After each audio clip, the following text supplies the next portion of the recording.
9 August 11:17 AM Ankit mafia 949। एक गंभीर, गहरी और ठहराव भरी आवाज में। अंकित की जिंदगी। एक बिखरी हुई किताब, पहला पन्ना। मासूमियत और उम्मीदों का द्वार। शुरुआत यहां से नहीं हुई थी कि मैं आज इस अंधेरे कमरे में बैठकर सबको ब्लॉक करने का फैसला कर रहा हूं। शुरुआत बहुत खूबसूरत थी। मैं यानी अंकित एक ऐसा इंसान था जो लोगों में खुशियां ढूंढता था। मुझे लगता था कि अगर आप किसी को दिल से चाहो, किसी का सुख दुख अपना समझो, तो बदले में आपको भी वही मोहब्बत मिलती है। मेरा दिल हमेशा साफ रहा। किसी के लिए कोई मैल नहीं, कोई चालाकी नहीं। जब भी किसी को मेरी जरूरत होती, मैं अपनी तकलीफें भूलकर उनके लिए खड़ा हो जाता था। मैंने कभी समय नहीं देखा, अपनी सहूलियत नहीं देखी। दोस्तों के लिए, अपनों के लिए, हर उस इंसान के लिए जिसे मैंने अपना माना, मैंने खुद को झोंक दिया। लोग आते थे, अपनी परेशानियां सुनाते थे, और मैं उनके जख्मों पर मरहम लगाने के लिए अपनी खुशियों की बलि दे देता था। मुझे लगता था कि मैं रिश्ते कमा रहा हूं, पर मुझे क्या पता था कि मैं सिर्फ इस्तेमाल हो रहा हूं। दूसरा पन्ना। अनदेखा किया जाना और अंदर का बिखराव। वक्त बदला और धीरे धीरे लोगों के चेहरे बदलने लगे। जब मेरी जिंदगी में अंधेरा आया, जब मुझे किसी के कंधे की जरूरत थी, तब मैंने पीछे मुड़कर देखा। पर पीछे कोई नहीं था। सब अपने अपने रास्तों पर आगे बढ़ चुके थे।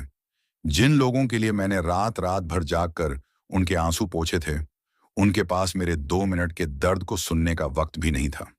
शुरुआत में मैंने खुद को समझाया कि शायद वो मसरूफ होंगे, शायद उनकी अपनी मजबूरियां होंगी। मैं बहाने बनाता रहा, उनके दिए हर जख्म को हंसकर छुपाता रहा। लेकिन बेरुखी की भी एक हद होती है। जब आप किसी के लिए हर वक्त मौजूद रहते हो, तो लोग आपको सस्ता समझने लगते हैं। मेरी परवाह, मेरा प्यार, मेरी भावनाएं, सब उनके लिए एक मजाक बनकर रह गईं। कई रातें ऐसी गुजरी हैं जब कमरे का सन्नाटा मेरी सिसकियों से गूंजता था। सिर में तेज दर्द, सीने में एक अजीब सी घुटन, और हाथ में थमा वो फोन जिस पर मैं किसी एक मैसेज या कॉल का इंतजार करता था, जो कभी नहीं आया। लोग मैसेज देखकर छोड़ देते, कॉल सनसुनी कर देते। उस वक्त जो दिल टूटता था, उसकी आवाज बाहर तो नहीं आती थी, पर वो अंदर सब कुछ तबाह कर देती थी। मैं अंदर ही अंदर एक ऐसे बंजर जमीन की तरह हो गया, जहां उम्मीद की आखिरी बूंद भी सूख चुकी थी। मैंने खुद से पूछना शुरू कर दिया, अंकित, आखिर तुम्हारी गलती क्या थी? क्या किसी को अपनी जान से ज्यादा चाहना इतनी बड़ी खता है? तीसरा पन्ना। आखिरी फैसला। और रात के 12 बजे टूटते टूटते इंसान एक ऐसे मुकाम पर पहुंच जाता है जहां दर्द होना भी बंद हो जाता है। आज मैं उसी मुकाम पर खड़ा हूं। अब मेरे अंदर न तो कोई गुस्सा बचा है, न कोई नफरत, और न ही किसी से कोई शिकायत। बस एक गहरी डरावनी खामोशी है। मैंने अपनी जिंदगी के इस बिखराव को बहुत करीब से देखा है, और अब मैंने थक कर हार मान ली है। ये कहानी आज एक आखिरी और कड़े मोड़ पर आकर रुक गई है। आज रात ठीक 12 बजे, जब यह पूरी दुनिया सो रही होगी, तब मैं अपनी जिंदगी का सबसे बड़ा फैसला लागू करूंगा। ये जो मेरे फोन में, मेरी जिंदगी में लोगों की भीड़ जमा है ना, जो सिर्फ नाम के अपने हैं, मैं इन सब को हमेशा ऑलवेज के लिए ब्लॉक करने जा रहा हूं। ये सिर्फ एक बटन दबाना नहीं है, ये मेरे उस वजूद को दफन करना है जो दूसरों के लिए जीता था। आज रात 12 बजे के बाद कोई अंकित किसी के रिप्लाई का इंतजार नहीं करेगा। कोई अंकित किसी की बेरुखी पर तकिए में मुंह छुपाकर नहीं रोएगा। आज रात मैं उन सारे रास्तों को, उन सारे पुलों को जला दूंगा जो मुझे इन मतलबी लोगों से जोड़ते थे। लोग कहेंगे कि मैं बदल गया, मैं मतलबी हो गया, पर कोई यह नहीं देखेगा कि मुझे इस मोड़ पर लाने वाले वही लोग थे। ये कहानी अब इस आखिरी पन्ने के साथ खत्म हो रही है। 12 बजे बजने में अब कुछ ही लम्हे बाकी हैं। मेरी आंखों से बहता ये आखिरी आंसू इस बात का गवाह है कि अंकित अब पूरी तरह टूट चुका है। लेकिन कल जब सुबह होगी, तो एक नया सूरज उगेगा, और उस सुबह में पुराना, सबको चाहने वाला अंकित कभी लौट कर नहीं आएगा। अलविदा। चौथा पन्ना। एक नया सवेरा और अंकित का अपडेटेड वर्जन। घड़ी की दोनों सुइयां रात के ठीक 12 बजे पर आकर एक दूसरे से मिल गईं। कमरे में एक गहरी खामोशी थी। अंकित की उंगलियों ने फोन की स्क्रीन पर आखिरी बार उन नामों को देखा जिन्होंने उसकी कद्र नहीं की थी। एक एक करके उसने उन सारे रास्तों को बंद कर दिया। ब्लॉक लिस्ट में आखिरी नाम डालते ही उसने फोन को स्क्रीन के बल मेज पर रख दिया और एक बहुत लंबी गहरी सांस ली। उस पल आंखों से पानी का एक आखिरी कतरा गिरा, लेकिन उस आंसू में अब दर्द नहीं, बल्कि एक किस्म की आजादी थी। सालों का भारी बोझ जैसे उसके सीने से उतर गया था। खुद से की गई नई दोस्ती। सुबह जब सूरज की पहली किरण अंकित के कमरे की खिड़की से अंदर आई तो माहौल बदला हुआ था। अंकित सोकर उठा तो उसके सिर में वो पुराना भारीपन नहीं था। उसने शीशे में खुद को देखा। आंखें थोड़ी सूजी हुई थीं, लेकिन उनमें एक अजीब सा ठहराव था। अंकित समझ चुका था कि दूसरों को खुश रखने की कोशिश में उसने खुद को खो दिया था। अब वक्त खुद को वापस पाने का था। उसने तय किया, खुद की कद्र। अब उसकी खुशियां किसी के रिप्लाई या कॉल की मोहताज नहीं होंगी। सकारात्मक दूरी, हेल्थी बाउंड्रीज। लोगों से दूरी बनाना कोई नफरत नहीं थी, बल्कि अपनी मानसिक शांति, मेंटल पीस को बचाने का एक समझदारी भरा फैसला था। नया फोकस। जो समय और ऊर्जा वो दूसरों के पीछे बर्बाद करता था, अब वो उसे अपनी जिंदगी को बेहतर बनाने, अपने करियर, अपनी सेहत और अपनी हॉबीज में लगाएगा। जिंदगी का नया नियम अंकित अब मतलबी नहीं हुआ था, वो बस समझदार हो गया था। उसने अपनी जिंदगी की किताब का यह नया पन्ना पूरी तरह खुद के नाम कर दिया। उसने मुस्कुराकर खुद से कहा, अंकित, तुमने दूसरों के घाव बहुत भर लिए, अब खुद को संवारने का वक्त है।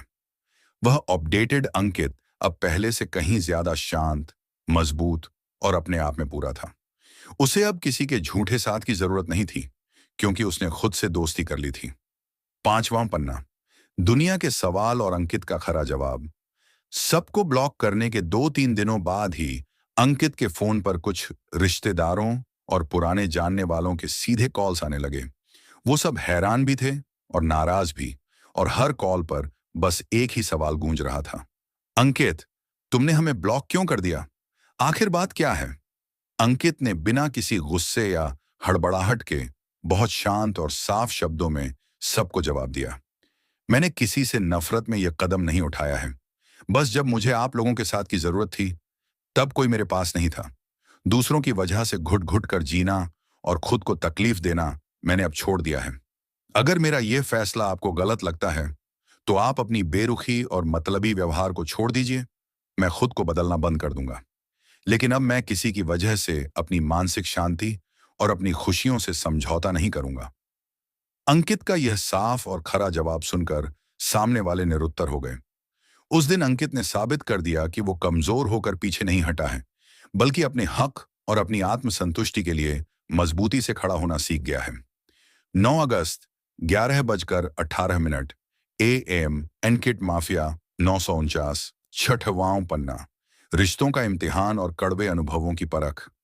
अंकित ने अब जिंदगी और इंसानों की फितरत को बहुत करीब से देख लिया है, परख लिया है, और इस नतीजे पर पहुंच गया है कि लोग चाहे कितने भी अच्छे बनने का नाटक कर लें, पर वक्त आने पर वे कभी आपके काम नहीं आने वाले। पीठ पीछे भले ही वे जो सोचें, पर सामने आकर इतनी मीठी मीठी बातें बोलेंगे जैसे उनसे सच्चा कोई है ही नहीं। लेकिन अंकित ने अब इस दिखावे के पीछे का सच समझ लिया है। हाल ही में अंकित ने एक कड़ा इम्तिहान लिया। एक जगह किसी खास के घर पर कोई कार्यक्रम था। ज्यादा बड़ी भीड़ नहीं थी, मुश्किल से 45 से 50 लोग रहे होंगे, सब रिश्तेदार और पहचान वाले। वही परिवार जिसके लिए अंकित ने दिन रात एक करके मेहनत की थी, अपना पसीना बहाया था। अंकित उस दिन चुपचाप एक कुर्सी पर जाकर बैठ गया और सिर्फ देखना चाहता था कि इतने लोगों में से क्या किसी एक को भी मेरी याद आती है। क्या कोई आकर पूछेगा कि अंकित, तुमने खाना खाया या नहीं? वक्त बीतता गया, पर उस भीड़ में से एक भी इंसान अंकित को खोजने नहीं आया। सब अपनी अपनी दुनिया में मस्त थे।